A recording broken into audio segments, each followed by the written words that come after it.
iman dijalin Nabi mahwal ihsan. Jadi ihsan itu artinya segala perbuatan itu dia lakukan karena Allah, karena dia tahu semua perbuatan baik atau buruk itu dalam pantauan Allah. Antar budallah karena kata Allah, kalau kita berbuat sesuatu itu akan Allah, kita melihat Allah. Fa'ilam takudarahu, kalau kita tidak bisa melihat Allah, kata Nabi fa'inahu ya Allah, dia pasti melihat kita. Dia artinya apapun perbuatan itu landasnya karena Allah. Jadi kalau kita pahami bahwa apapun perbuatan yang kita lakukan itu imbasnya kembali ke kita, maka kita akan pilih semuanya pasti berbuat baik. In ahsantum li anfusikum fa in asatum falaha. Setiap kebaikan yang kita lakukan kembali ke diri kita yang melakukan. Sebagaitu sebaliknya ke perbuatan buruk yang kita lakukan balik kawan. Di ibaratnya ibu bapak perbuatan itu batu bola. Ketika kita lempar ke dia, bola itu pasti balik kawan. Tinggal kini bapak awaknya pakai bola yang mana? Karena bola itu setiap lemparkan ke dia pasti mantul balik kawan. Itu hukum alamnya bapak.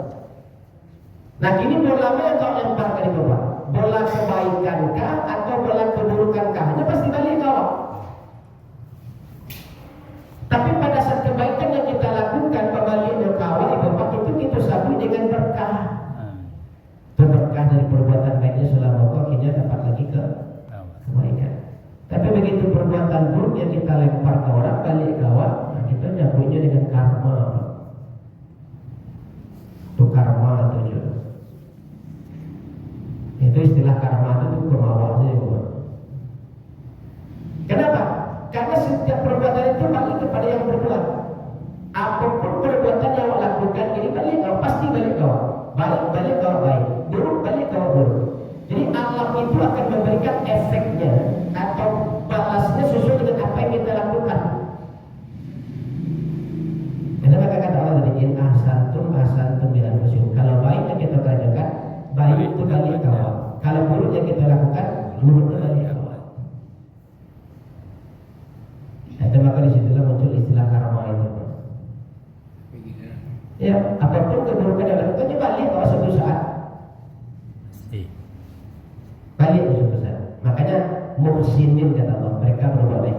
Nah dari ihsan tadi bapak baru yang kampen ikhlas. Ikhlas adalah puncaknya. Kalau lagi ikhlas kau tuh tidak berani, iblis pun tidak berani mengadu orang yang ikhlas bapak. Karena dia pernah berhadapan dengan Allah. Kata setan, saya akan menjerumuskan semua Adam dan keturunannya akan masuk ke dalam neraka. Saya berjanji gitu. Silakan kata Allah. Illal mukhlasin. Kecuali hamba-hambaku yang ikhlas, kau tidak akan pernah bisa menjerumuskan dia masuk ke neraka. Jadi kalau lagi ikhlas itu baru kasih kau jadi takwa. Nah di level ikhlas kemarin bapak, apapun kita syukuri. Sampai menikmat kita syukuri, sampai musibah pun kita syukuri. Kalau mensyukuri nikmat satu orang bisa apa? Tapi kalau mensyukuri musibah kebalik tak menerima ya? Menerima ujian itu kan dua kecewa. Ujian dalam bentuk nikmat, ujian dalam bentuk musibah. Cuma sayangnya lah kini bapak, arti ujian itu kita sampaikan. Yang lewat katakan ujian ini hanya musibah. Sementara nikmat itu lawan larikan ke berkah. Nah, itu salah pemahaman kita tentang nikmat. Jadi maka kata Ali bin Abi Thalib, kalau ada dua ujian diberikan ke manusia, satu ujian dalam bentuk musibah, satu ujian dalam bentuk nikmat. Paling banyak manusia itu berhasil ketika diuji dengan musibah. Semakin gadang musibahnya bukan semakin dakik dengan Allah. Ketika diuji dengan musibah, karena Allah yang tadinya tidak sembahyang dulu, yang tadi tidak pernah kalau saji itu. Ketika diuji dengan musibah, bahkan ketika kampus selalu di masaji juga sembahyang tidak, tapi pilihan lu itu masaji. Ketika datang sudah pulang, panas masaji udah mengungsi banjir, panas masaji udah mengungsi gitu. Ketika sehari-hari sedang jarang aja juga ada puasa jiwa, tapi ketika kampung, ketika diuji dengan musibah orang berbanyak berhasil, tapi ketika diuji dengan nikmat, nah itu banyak yang lalai, yang gagal. Dulu jadi staf biasa, rajin duha, rajin baca Quran, hanya jadi manajer pak, yang Quran 2 hari sekali. Kalau jadi kepala dinas, duha indah, Quran indah lagi. Ketika ditanya mereka, apa jarang nampak 2 hari, sibuk udah hari. Jadi makin datang nikmat diberikan Allah, makin jauh dengan Allah, bukan malah makin mendaki. Gitu. Jadi makanya karena kita salah mendefinisikan masalah nikmat dalam bentuk ujian tadi, sehingga kita telah menggeser posisi nikmat itu bukan lagi ke ujian tapi dalam bentuk berkah. Makanya ketika orang diuji dengan musibah, kita sabar ya Pak, ujian dari Allah, seribu aja ya Pak. Tapi cukuplah kalau orang dapat nikmat jadi kepala dinas, diundang nih bapak berdoa ke rumahnya, bahkan disambut di rumahnya. Sudah tua pulang mengucapkan apa ya Pak, selamat ya Pak, lah jadi kepala dinas gini. Paling dapat jadi kepala, sabar ya Pak, ujian dari Allah. Paling dapat.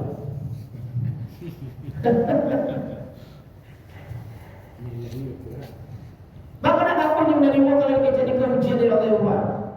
Karena yang merasa itu berkah, nikmat itu berkah bukan ujian. Makanya kalau nanti bapak berarti menyambut itu kurang doa, yang yakin tidak akan undang-undangnya bapak makan itu doa. Saya bilang, asal berdoa syukuran di rumah itu, tidak akan undangnya apa? Tolong sama dulu ya, dulu kecilnya ke musibah, suruh sabar. Jadi ikhlas itu berat ya bapak. Dan makanya ulama mengatakan belajar ikhlas itu dari surah Al-Ikhlas. Namanya ikhlas tapi cik pun ayatnya ada berbicara tentang ikhlas. Artinya apa? Ado tapi tidak disabui, tertulis tapi tidak dibaca. Itulah ikhlas. Ado tidak disabui, tertulis tapi tidak dibaca. Itu ikhlas. Jadi memang memposisikan ikhlas itu berat, sangat berat. Mengikhlaskan nikmat, mengikhlaskan musibah gitu, itu berat. Makanya titik awal amannya iman kita itu sudah sampai ke level ihsan. Maka kata Allah tadi, kanu qabla dzalika muhsinin. Mereka itu adalah orang-orang yang selalu berbuat ihsan, selalu mengutamakan kebaikan daripada keburukan. Nah setelah itu siapa lagi mereka kata Allah, kanu qalilan minal laili ma yahjaun. Mereka itu adalah orang-orang yang di dunia sakete lalu. Itu yang diterapkan Nabi dan sahabat. Nabi dan sahabat itu sakete lalu. Nabi itu kalau tidak ada kepentingan lain, kepentingan tidak ada berhubungan dengan agama dan negara, itu bisa langsung tidur habis sisa itu. Itu jam sebalik jam 2 ini jago. Karena di zaman itu jam sebalik 2 itu lama juga alam itu lahannya itu. Dan nanti sholatnya sampai subuh dan tidak berhenti. Makanya sholat Nabi itu panjang. Kata Aisyah, jangan ditanya lama dan panjangnya. Karena sampai bengkak kaki Nabi itu karena berdiri lama dalam sholat tahajud itu. Dan Nabi diibarkan kata Aisyah kemudian Rasulullah sholat malam di rakaat pertama itu dibacanya Al-Baqarah dan Al-Imran. Rakaat pertama di pas satu rakaat Al-Baqarah Al-Imran itu kan 2,5 juz Al-Baqarah, 1,5 juz Al-Imran sampai juz. Satu rakaat Nabi sampai juz awal, satu rakaat sampai ayat. Ayat pendek. Nabi sampai juz satu rakaat awal sampai ayat qul huwallahu. Itulah kuatannya. Jadi Nabi itu sakete lalu. Beda jawab awal saketenya 2 kali Pak. Saketenya 2 kali Pak. Nabi sakete lalu. Kalau awak sakete lalu. Itu beda jawab 2 kali saketenya Pak. Nabi sakete makan. Kalau awak sakete Makan. Nah beda Ibu. Ya sakitnya, tapi sakitnya 2 kali dah Pak.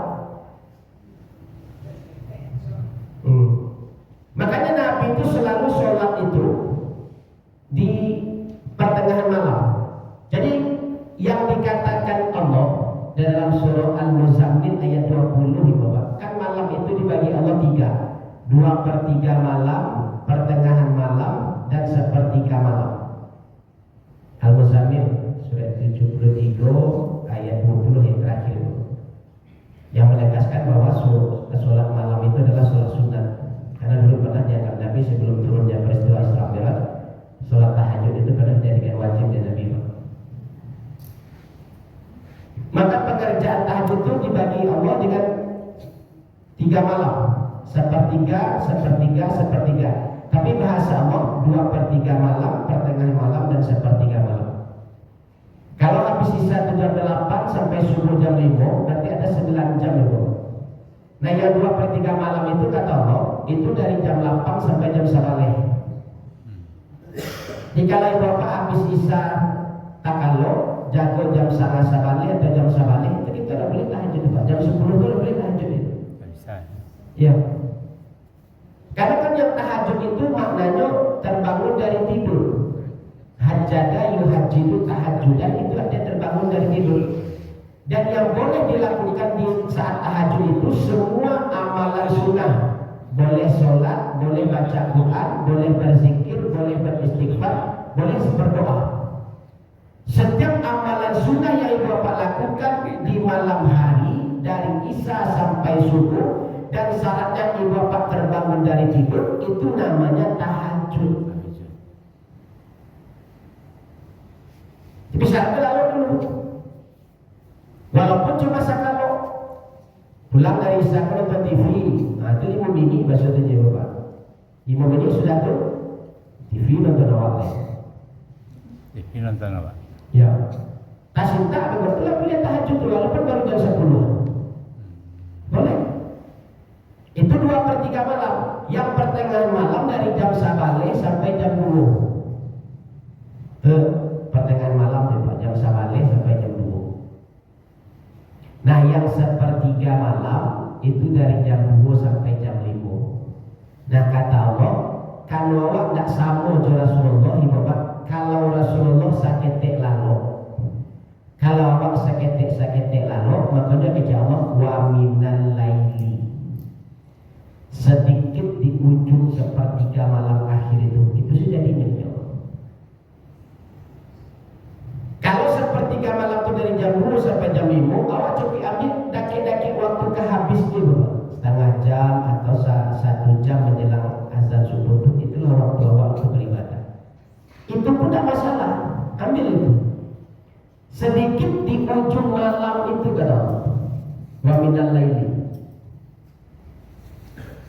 Ambil ya Bapak. Walaupun cuma awak 2 rakaat tahajud tambah witir, tidak masalah. Yang penting awak bisa ambil kesempatan itu. Kenapa? Karena orang-orang yang bertahajud itu kata Allah maqam mahmudah. Asa ayyab'atsaka rabbuka maqam, ada maqam mahmudah apa? Tempat yang Allah muliakan. Apa pengertian imam maqam mahmudah itu kata Nabi? Ketika manusia diberdirikan di mahsyar 50.000 tahun di bawah, itu yang ditarik ke ubun-ubun mereka adalah matahari. Ditarik mendekati ke ubun-ubun mereka. Tapi kalau maqam mahmudah itu bagi mereka yang mendapatkan posisi itu kata Rasulullah, yang ditarik ke ubun-ubun itu aras. Beda ya Bapak. Kalau yang di mahsyar yang ditarik matahari. Kalau posisinya maqam mahmudah yang ditarik aras. Jadi mereka di bawah aras itu bisa tidur, bisa duduk, bisa makan, bisa minum. Kenapa? Karena mereka tidak pernah merasakan panasnya matahari mahsyar. Jadi orang-orang yang sudah berdiri di dunia itu tidak Allah biarkan berdiri di mahsyar. Maka kata Allah, aqimis sholat tadi awal itu, ya di dalam batu dirikan sholat. Tapi setelah itu kata Allah di ujung malam itu tahajud. Karena nanti ada maqam mahmudah itu. Ini pilihannya 2 ada wakilnya Bapak. Dia tegak di dunia kau atau tegak di mahsyar. Kalau tegak di dunia balik 5 menit, 10 menit, balik lama setengah jam ya Bapak. Tiap hari. Tapi awak selamat nanti di mahsyar yang 50.000 tahun tegak. Jadi yang sudah memilih kesempatan berdiri di dunia, tidak Allah izinkan lagi berdiri di mahsyar. Tapi yang malih-malih cakap di dunia, nah agak lagi sudah di masa itu kasar itu. Diambil kesempatan itu kata Rasulullah, walaupun cuma 2 rakaat ibadah atau 1 witir silakan. Atau kalau tidak sempat lewat minimal beristighfar. Karena dikatakan tahajud itu adalah ibadah sunnah, tidak hanya sholat, apapun boleh selama itu ibadah sunnah. Mengaji boleh, berzikir boleh, istighfar boleh, baca Quran pun boleh, bahkan berdoa pun boleh. Itulah sajadah yang 16 dasar doa. Tatajafa junubuhum dan wajadihi ayyadahullahu. Itu berdoa itu masuk ke dalam kategori tahajud. Orang-orang yang lampunya jauh di tempat tidur suka bangun malam hari itu, kalaupun tidak sempat untuk sholat minimal juga doa. Tapi kalau waktu panjang agak sajam jam itu bisa ambil sholatnya, bisa ambil berzikirnya, bisa ambil istighfarnya, bisa ambil berdoanya, masih siswa itu bisa ambil baca Qurannya. Tapi saya dulu tu. Jadi pilihan ada di ketika tahajud itu. Nah di ujung waktunya itu kata Allah wabil asharihum yastaghfirun. Di waktu sahar itu mereka beristighfar. Sahar pun panjang lagi Nabi, pendek ni Bapak. Bahkan ulama ada beda pendapat mengenai waktu sahar itu. Ada mengatakan hanya paling lama 1/4 jam mendekati subuh. Ada juga ulama mengatakan setengah jam mendekati waktu subuh. Itu yang dikatakan waktu sahar. Dan waktunya paling lama setengah jam, 30 menit. Nah 30 menit menjelang azan subuh itulah yang waktu sahar. Apa kata Allah di situ? Wabil asharihum yastaghfirun. Di waktu sahar itu mereka memperbanyak istighfar. Jadi istighfar itu masuk ke dalam kategori tahajud. Jadi pilihlah Bapak, di rentang waktu setengah jam itu, setengah jam bisa boleh, 4 jam pun boleh, atau 5 menit menjelang azan boleh. Karena amalan itu pun situ istighfar. Apa kata Nabi? Jaminannya bagi orang yang beristighfar di waktu sahar, seketika itu dosanya Allah ampuni dan seketika itu juga doanya Allah kabulkan. Tidak tunggu beko itu deh Bapak. Karena di sepertiga malam akhir itu Allah sendiri yang turun. Siapa yang meminta aku beri, siapa yang berdoa aku kabulkan, siapa yang aku langsung aku ampuni. Itu jaminannya. Nah itu di waktu sahar tadi itu setengah jam menjelang. Nah apapun aktivitas itu di waktu sahar itu berkah sadonya. Makanya kalau isim waktunya disebut dengan sahar, isim fiilnya itu dalam bahasa Arab disebut dengan sahur. Di waktunya sahar, aktivitasnya sahur. Di apapun aktivitas ibu bapak di setengah jam menjelang azan itu namanya sahur. Zikir, sahur. Makan, sahur.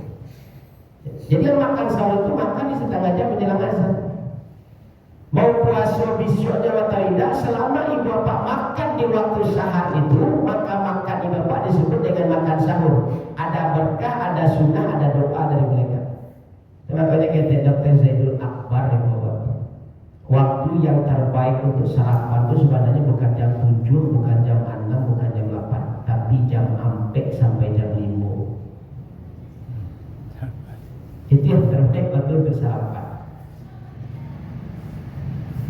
Itu yang rancang.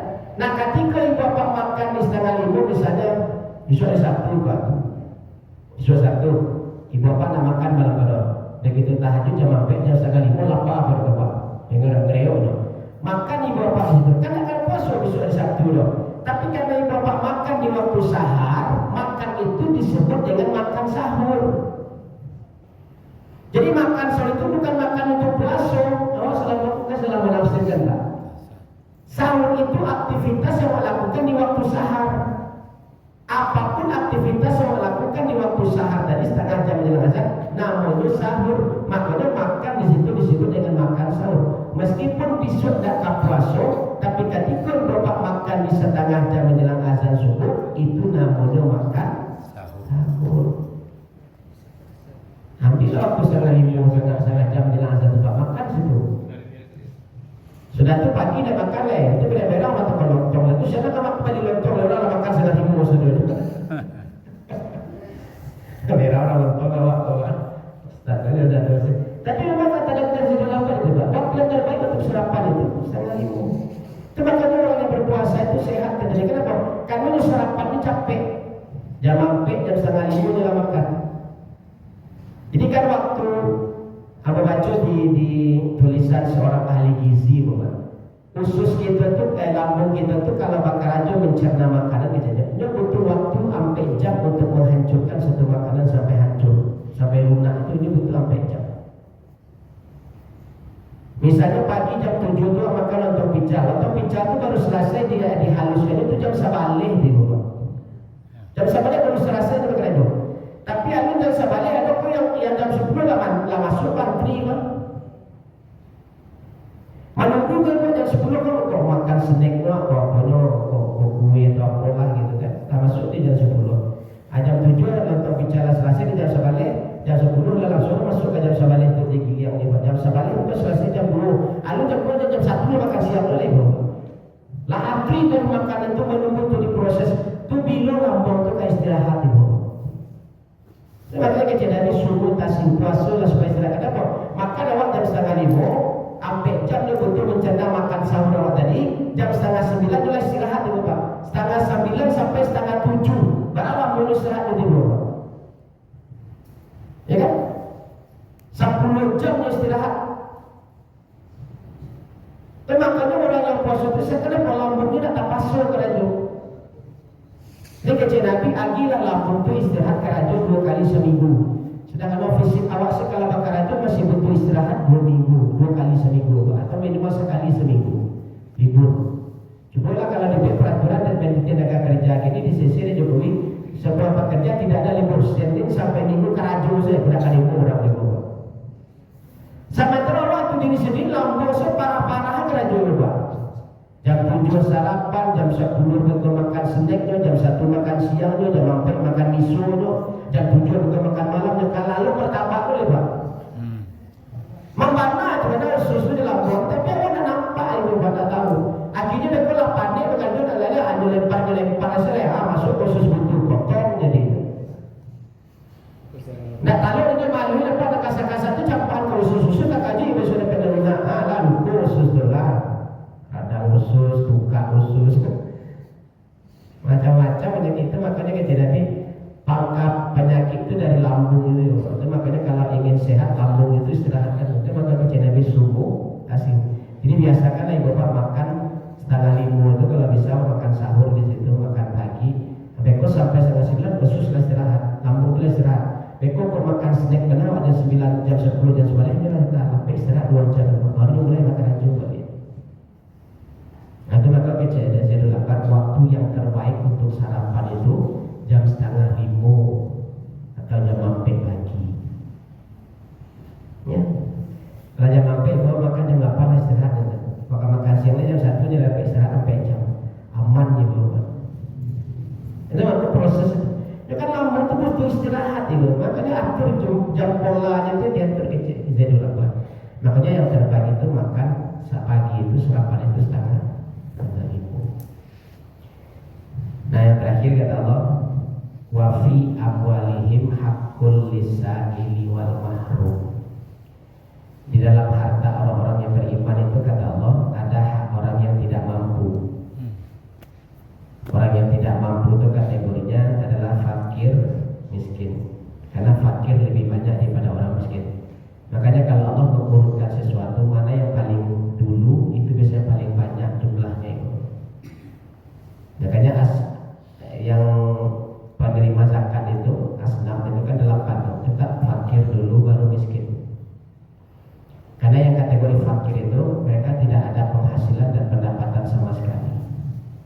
Tidak ada karajo, tidak ada pemasukan, tidak ada penghasilan. Itu namanya fakir. Yang kedua baru miskin. Miskin itu dia punya penghasilan tetap, bahkan punya karajo tetap, tapi tidak penghasilan itu tidak mencukupi kebutuhan sehari-hari. Tidak mencukupi itu namanya miskin. Itu makanya urutannya fakir dulu baru miskin. Nah, kategori orang fakir miskin ini kata Allah disebut Allah 2. Ada yang inyo datang awak minta haknya Pak. Ya pokoknya dulu ibu bapak ke rumah coba kok pintu minta sedekah bu Pak. Itu berarti asail itu. Atau kalau tidak sempat dia datang ke rumah ibu bapaknya tunggu di lampu merah. Hanya toko pintu jendela tur berarti minta sedekah. Itu asail namanya Pak.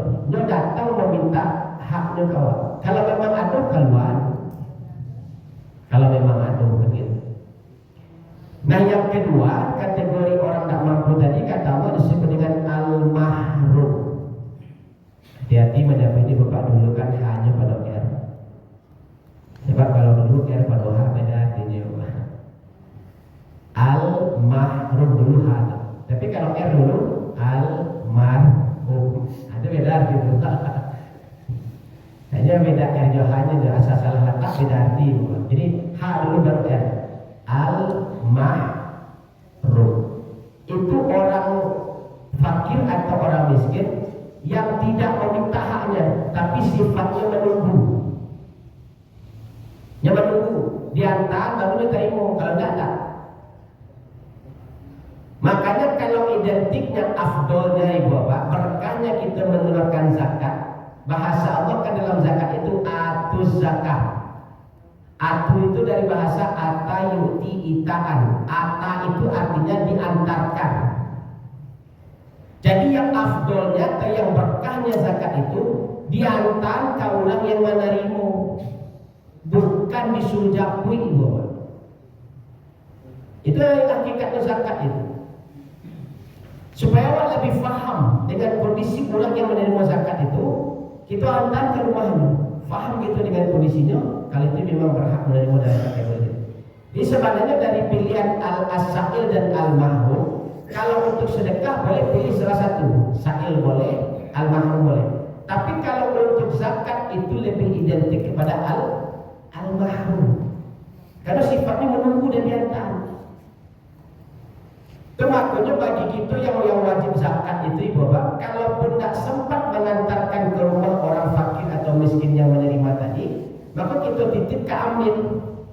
Dan amil itu tugasnya mengantarkan, bukan suruh datang. Jadi afdalnya zakat itu antar. Itu makanya kalau amil itu bertugas, ini mengumpulkan zakat dari yang memberi zakat, mengeluarkan zakat dan menyalurkan kepada muzakinya, pada orang yang menerima zakatnya. Makanya karena tugas amil itu mengantarkan titipan zakat dari orang-orang yang berzakat, makanya dia punya hak 1/8 di situ. Makanya urutannya dari fakir ke miskin, dari miskin ke amil. Jadi yang menerima itu sesuai dengan urutan itu. Fakir, tidak ada fakir boleh ke miskin, kalau nak ke amil. Jadi kita tidak tahu yang berapa miskin atau indahnya, kita serahkan ke amil, karena amil punya data untuk orang miskin. Dan nanti ambil yang mengantarkan ke si penerima. Makanya kata Allah wa'atuz zakah, antarkan zakat itu, bukan disuruh japri. Tapi Ustaz baca bahasa-bahasa ini bang ada Ustaz. Seharusnya dia bahasa-bahasa kan ambil dah Pak. Itu pengumpul cuma itu. Bukan tu diantar nanti. Seharusnya ya. Tapi nak hantar nak. Tapi kan dia menerima dah zakat sudah buat sedekah. Makanya kalau untuk awak pribadi Bapak afdolnya atau zakah itu menunda dalam awak menerjemahkan atu itu adalah menunaikan. Sebenarnya bukan menunaikan tapi mengantarkan. Jadi kita keluarkan zakat itu dengan cara apa? Antarkan kepada yang menerima.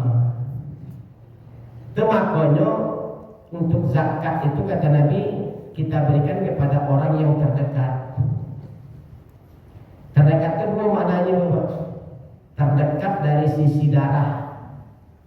Berarti nasab waktu. Adik boleh, kakak boleh, etek boleh, mama boleh, sepupu boleh, itu darah itu. Tapi orang tua tidak. Orang tua itu jalur nafkah itu tidak boleh diberikan zakat. Sedekah boleh tapi zakat tidak. Kemudian yang kedua kata Nabi, yang terdekat dari sisi tempat tinggal. Dia kata Rasulullah, berikanlah zakatmu ke tetanggamu yang tidak mampu, yang pintu rumahnya paling dekat dengan pintu rumahmu. Itu mana dekat dengan ini. Jadi dekat dari sisi darah, atau dekat dari sisi tempat tinggal. Dicarilah mau orang fakir miskin yang dekat tinggal, yang pintu rumahnya paling dekat je pintu rumah, itu yang diprioritaskan. Kalau tujuan di samping kita membersihkan harta, mengeluarkan zakat, itu yang kedua tujuannya kata Nabi menghidupkan rasa. Ya kalau orang tak mampu di sebelah rumah itu lagi zakat, lagi sedekah, dari bapak itu pedulinya tinggi kawat itu. Sehari sih bapak dari pagi sampai jam 3 atau buka pintu rumah itu sibuk nanya orang. Kamu ibu tu dari pagi nak buka pintu itu. Jam 3 baru tanya bapak. Kalau 2 hari lesson tu. Panjang dia cuci kau ke dalam tu, dia toko-toko pintu bapak nak buka pintu. Tapi kalau rasa ide baik bapak. Saminggu nak buka pintu anak tentu gitu. Kadang bertanya orang ibu sebelah orang tentu bodoh je. Kalau rasa tu tak ada ibu. Di tujuan zakat itu di samping kita menunaikan hak atau mengeluarkan kewajiban kita terhadap harta kita, di samping itu juga menghidupkan rasa antara kita yang mampu dengan yang kurang mampu. Itu maka kata Nabi, dekat itu 2 pilihan. Boleh kita berikan ke keluarga kita yang terdekat, boleh kita berikan ke tetangga kita yang dekat dengan tempat tinggal kita. Nah, jadi kalau besok kalau kamu melakukan zakat, dan dihantarnya ke kampung, saudara bawa bagi 2 lah. Ke kampung separuh, ke masyarakat tetangga separuh, supaya rasa itu ibin itu.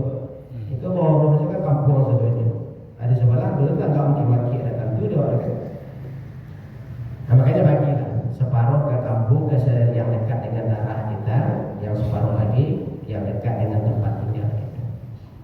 Jadi ini ciri-ciri orang yang diberikan Allah surga dan taman-taman. Yang pertama yang selalu berbuat baik, yang kedua yang sedikit tidur, sering beribadah tengah malam, yang ketiga beristighfar di ujung-ujung waktu mendekati subuh, waktu sahar, yang keempat yang selalu mengeluarkan sedekah atau zakat baik kepada orang yang meminta haknya as-sa'il maupun yang menunggu diberikan haknya al-mahrum.